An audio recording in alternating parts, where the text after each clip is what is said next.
Hello student, welcome back to English Literature Classes B Part 2.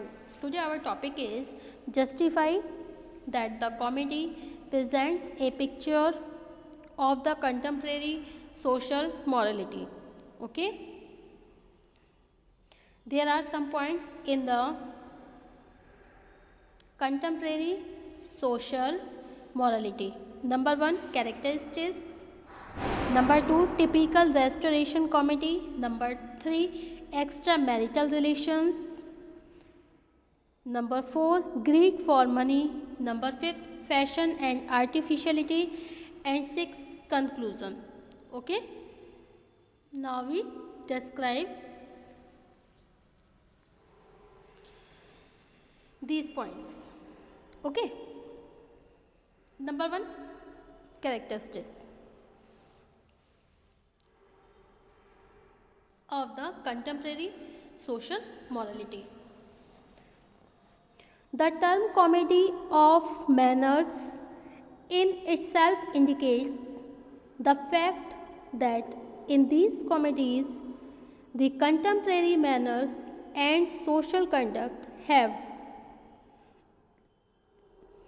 been reflected truthfully.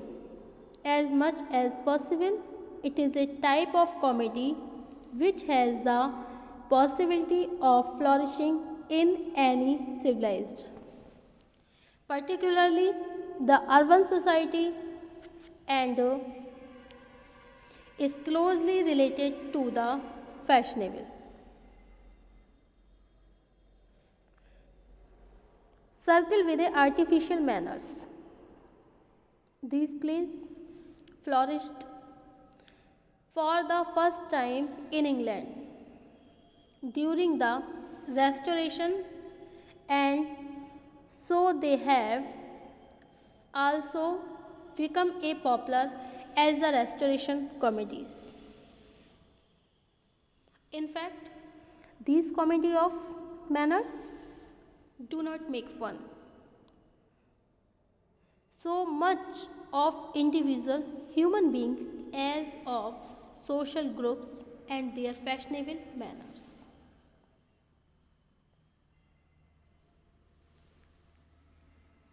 So, the individuals are not the target of their attack. Rather, they have ridiculed the whole society in general. Undoubtedly,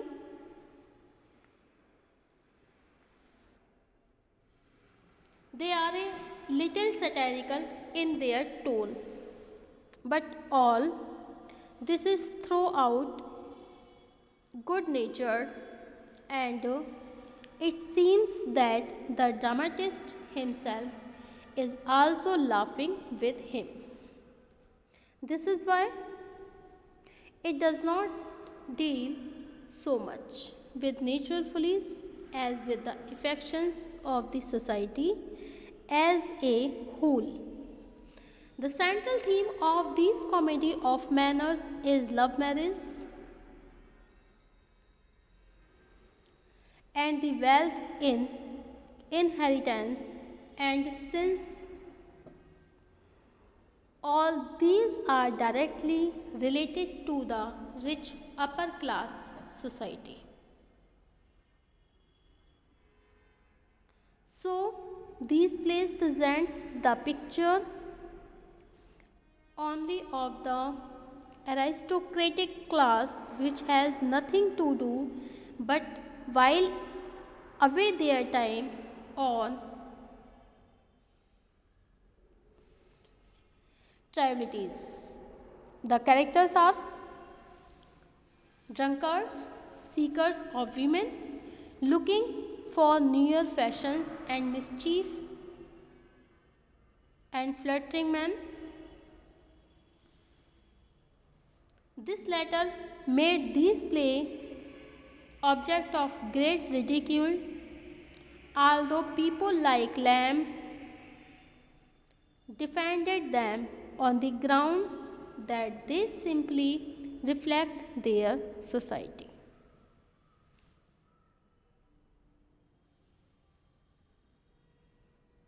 Second point is typical restoration comedy lose morals. Judges from all these factors, the way of the world is a typical restoration comedy of manners. It had gained astonishing success on the stage very quickly and holds a place among the best restoration comedies. It gives a complete view of the moral, behavior, habits, fashions, and affections of the ladies and gentlemen of those times. All these manners have been presented in a satirical vein and certainly give us a peep into the life of the upper class aristocracy of London.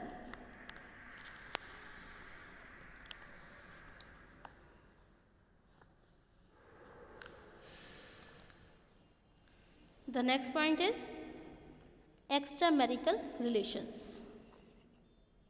It was a fashion that men and women, wives and husbands, had their own love affairs in their private life. Other than the family relations, the wives considered it insulting to be seen talking to their husbands in the public but wandering with lovers. Was a symbol of grace and forwardness. Fennel is a married man but is not in the least faithful to his wife. Rather, his elect relations with Mrs. Marwood, whose husband remains concealed and all through the play. We don't see him even once. Neither Fennel nor Mrs. Marwood is ashamed of their extramarital relations because, as he says, if it must all come out, why let him know it.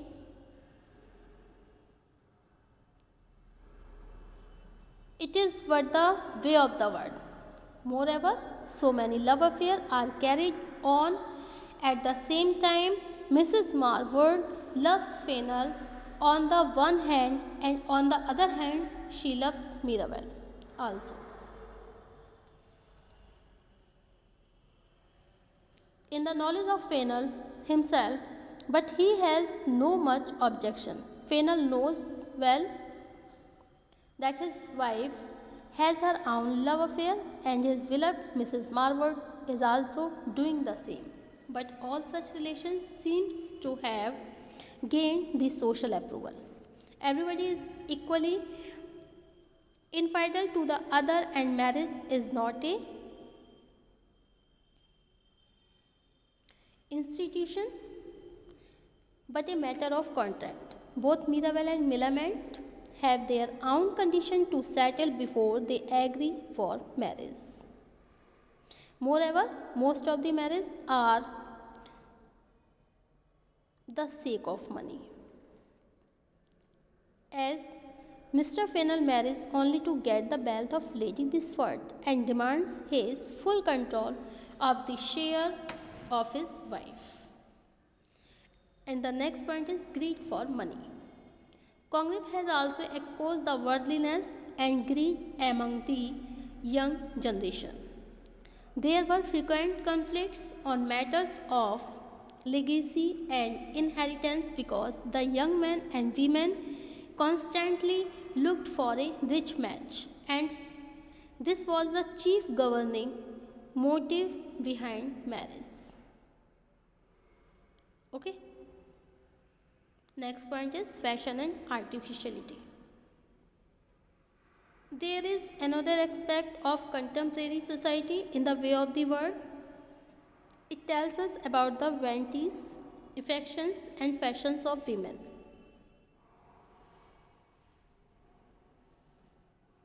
The women belonging to these fashionable circles have been portrayed as corrupt and so their whole picture is ridiculous in their personal as well as social life.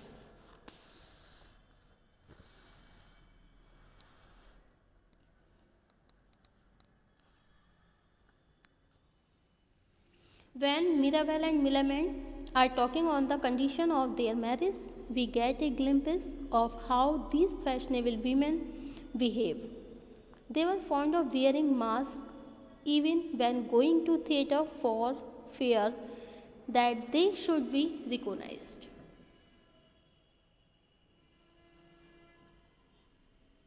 They pass their time in idle gossiping and receiving and visiting friends. They don't like that their husband or any other member of their family should cut short their freedom. They are not even ready to respect the elders of the family, and all these remarks are certainly satirical. These fashionable ladies get up late in the morning and their craze for fashion, they dress so tightly that the child of the pregnant women is deformed in their womb. So is the condition of Lady Whisford, who is extremely lusty even in his advanced age. Their lust often leads to their mutual jealousy. The psychology of these women was not peculiar to the Restoration Society but has a universal significance. Okay. Now the last point is conclusion. These comedies on the basis that the world presented in them is imaginary, but it is not true because the English social history approves of the picture of these plays. Okay. The Way of the World is a typical restoration comedy of manners. Thank you for watching this video.